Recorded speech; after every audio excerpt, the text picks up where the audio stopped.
Buffer solutions. Next point buffer solutions. याच्यावरती question काय. So define buffer solution, explain the types of buffer solutions असे question येणार. So नावामध्येच अर्थ आहे बघा, buffer solutions.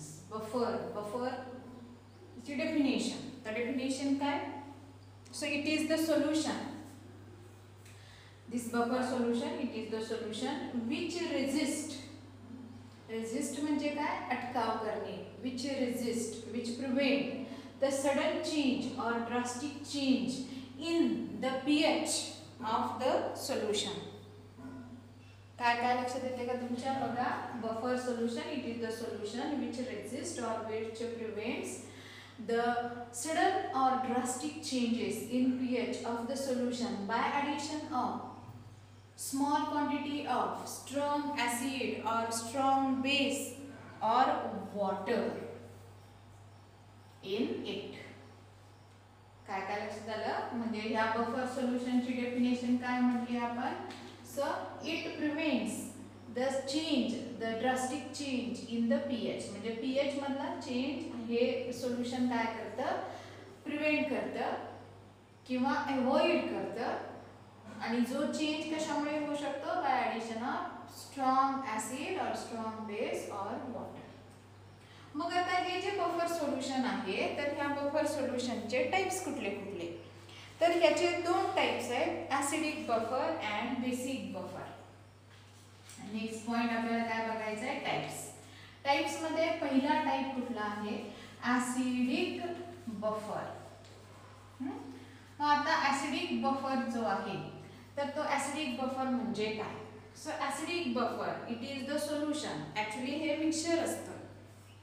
So acidic buffer it is the solution containing, ह्याच्यामध्ये काय आहे, containing weak acid and it's a salt with a strong base. म्हणजे हे सोल्युशन कशाचं आहे, मिक्सचर आहे containing weak acid and it's a salt.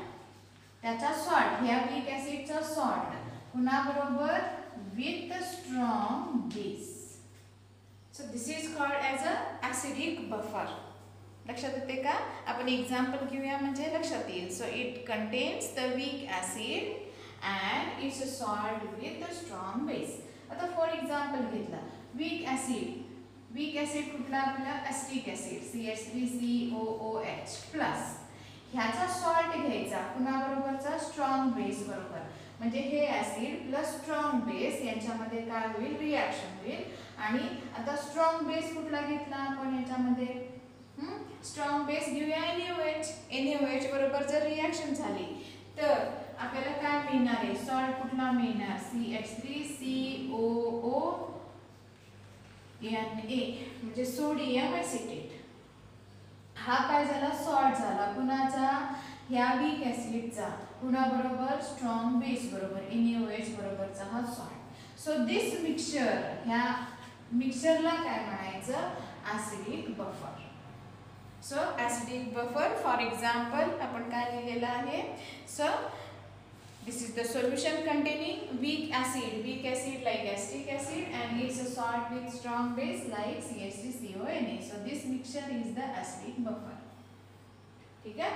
मग आता हा जो ॲसिडिक बफर आहे याचा pH कसा मेजर करायचा.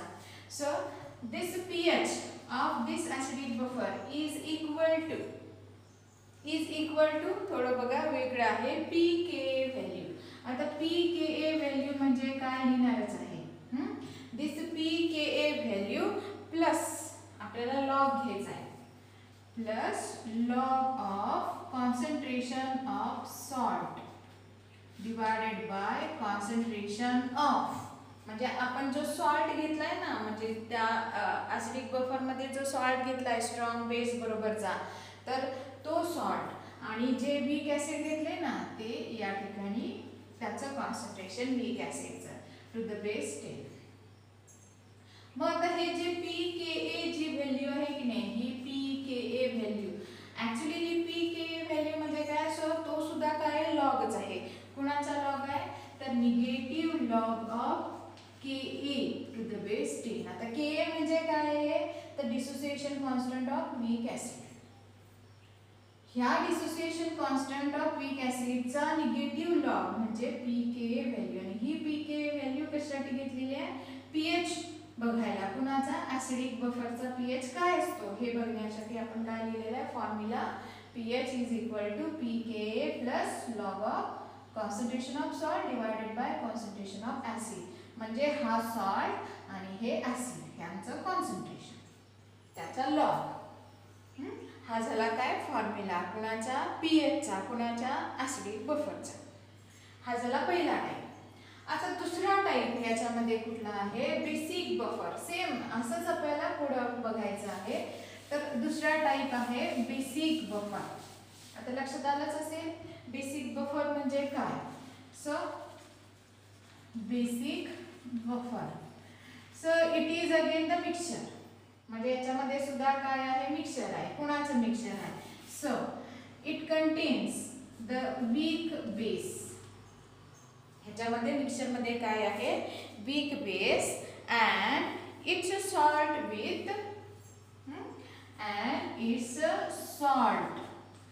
With strong. हा वीक बेस आहे ना, मग वीक बेसचा सॉल्ट घ्यायचा विथ स्ट्रॉंग ॲसिड. हे जे मिक्सचर आहे त्याला म्हणायचं बेसिक बफर. आता एक्झाम्पल घेऊया म्हणजे लक्षात येते. वीक बेस घेतला आपण. वीक बेस आतापर्यंत आपण कुठला घेत आलोय तोच कंटिन्यू करूया. NH4OH ammonium hydroxide plus it's salt with strong acid. ह्याची रिॲक्शन आपण स्ट्रॉंग ॲसिड लाईक HCl बरोबर जर रिॲक्शन केली, HCl बरोबर रिॲक्शन केली तर आपल्याला सॉल्ट मिळणार NH4Cl. मग हे जे मिक्सचर आहे, mixture of NH4OH plus NH4Cl, आपण प्रॅक्टिकल मध्ये सुद्धा हे वापरतो बघा. So this mixture is the basic buffer. आता ह्या बेसिक बफरचा pH कसा कॅल्क्युलेट करायचा? पुन्हा तोच formula pH is equal to. आता बेसिक बफर आहे म्हणजे बेस आहे म्हणून आपण त्याला POH म्हणणार. pH ऐवजी आपण त्याला काय म्हणणार? POH म्हणणार. मग ह्या POH जो आहे ह्या बेसिक बफरचा तो कसा कॅल्क्युलेट करणार आहे? तोच फॉर्म्युला आहे. सो इज इक्वल टू मग अशी pKa व्हॅल्यू घेतलेली आपण. pKa व्हॅल्यू ॲसिड होतं म्हणून आता बेस आहे म्हणून घ्यायचं pKb.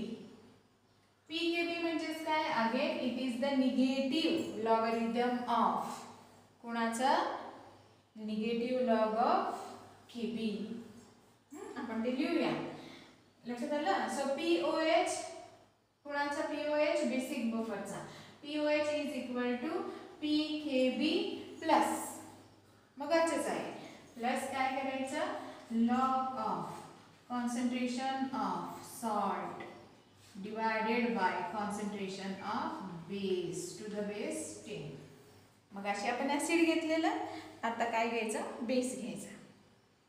व्हेअर pKb हे जे pKb is equal to negative log of Kb to the base 10. Negative log of Kb to the base 10. आणि Kb म्हणजे माहितीच आहे तुम्हाला. Kb म्हणजे काय? डिसोसिएशन और ionization constant of weak base. लक्षात आलं? मग आता हे जे दोन इक्वेशन्स आहेत, हे एक इक्वेशन आणि हे जे इक्वेशन आहे, तर ह्या दोन इक्वेशनला काय नाव दिलेलं आहे म्हणजे शोधून काढलं हे हेंडरसन हॅझेलबॅच. म्हणजे हा जो सायंटिस्ट आहे हेंडरसन हॅझेलबॅच त्याने काय केलं? हे इक्वेशन शोधलं म्हणून या दोन इक्वेशनला नाव दिलेलं आहे हेंडरसन हॅझेलबॅच इक्वेशन. हे कोणाचं इक्वेशन आहे? So POH of basic buffer याचं हे इक्वेशन आहे. So these are the two types of कुणाचे टाइप्स आहेत हे? बफरचे दोन types, acidic buffer, basic buffer. आणि त्याचा pH आणि बेसिक बफरचा POH कसं कॅल्क्युलेट करायचं हे दोन फॉर्म्युले आहेत.